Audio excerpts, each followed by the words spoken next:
Welcome to Reformed Thinking. Today we're diving into Psalm 9, but maybe not in the way you're used to. We're going to look at it through the eyes of John Calvin, who saw it as so much more than just a victory song. For him, it was really a blueprint for how to pray when you're in the thick of it. And right out of the gate, Calvin just completely reframes the whole thing for us. He says, look, this psalm, yeah, it's filled with praise, but it's not a victory lap. It's actually a really strategic and powerful prayer that's born from a place of real present suffering. It's a model for how we can and should approach God when we feel like we're up against the wall. So that raises a question, right? Why on earth does David start with all this triumphant praise if he's actually in the middle of a crisis? Well, Calvin says that's not a bug, it's a feature. It is a deliberate spiritual strategy. David is laying a foundation of confidence for the very prayer he's about to make. And here's how that strategy breaks down. You see, it's not just about saying thank you. He is actively remembering God's faithfulness in the past to literally lift his own spirit to a place of confidence.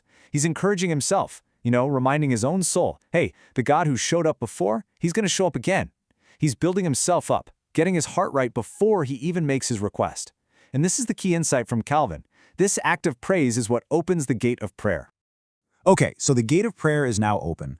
What's the problem David's actually facing? Well, at its heart, it's this classic struggle, isn't it? It's the righteous versus their arrogant, powerful enemies who, for all intents and purposes, seem to be winning.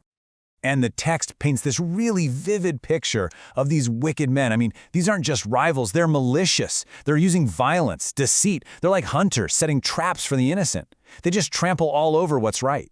Their arrogance is so off the charts that Calvin, borrowing a phrase from Isaiah, says it's like they've made a covenant with death. They honestly believe nothing can touch them. But, and this is where the irony gets so thick, when David cries out in verse 19, "Let not man prevail," the Hebrew word he chooses is enosh. Now, enosh isn't a word for a mighty warrior or a king. It means frail, mortal, even wretched man. So right in the middle of their proud and arrogant rampage, David is reminding both God and himself what they truly are: fragile. And that profound understanding of human weakness leads us right where it should, to the character of God. The answer to the problem of arrogant mortal man is the simple reality of the eternal righteous judge. This chart really lays out the central clash of the whole psalm. Look at this. On one side, you've got the enemy. They cause temporary chaos, they destroy cities, but in the end, their name is blotted out. Their memory just perishes. But on the other side, you have Jehovah. He sits forever. He has already prepared his throne for judgment. He is an eternal refuge.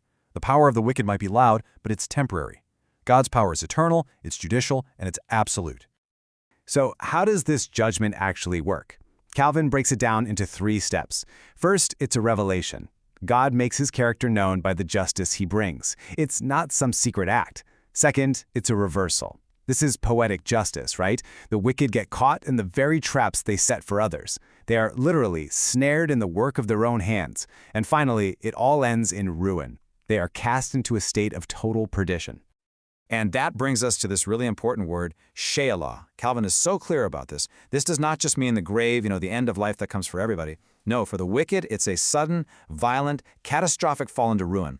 It is the final, shocking answer to their pride. The higher they lift themselves up in arrogance, the deeper and more disastrous their fall into Shelah. Now, all of this sounds pretty straightforward, but it brings up a really tough, obvious question. If God is a righteous judge and the wicked are headed for ruin, why does he so often wait? Why the delay? Let's be honest, this is a question every single believer has wrestled with at some point. We see injustice, we see wickedness prospering, and we cry out to God, how long? Well, Calvin's work on Psalm 9 actually gives us 3 really profound reasons for this divine delay. The first reason is what Calvin calls seasonable succor, or timely help. God waits so that he can step in at the absolute perfect moment when our need is the greatest. Why?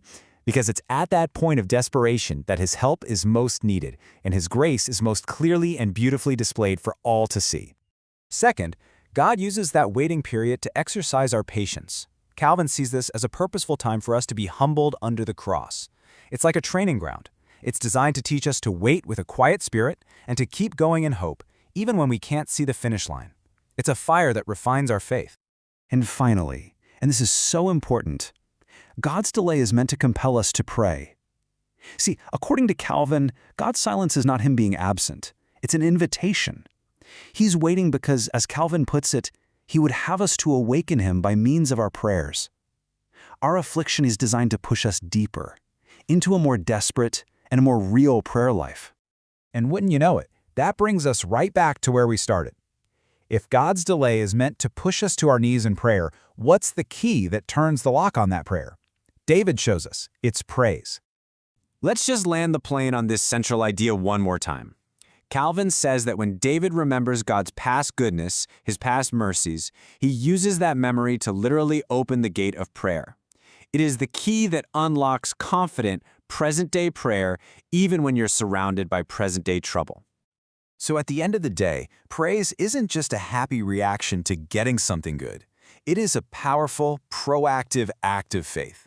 It's when we intentionally remember who God is and what He's already done. And that builds our confidence that the same God who is the lifter up from the gates of death is absolutely going to hear us and act again. And so that's what I want to leave you with if we really truly get it, that we are enosh, frail mortal creatures, and that our enemies are too. How does that reality fundamentally change the way we praise the eternal, the unshakable, the righteous judge of all the earth?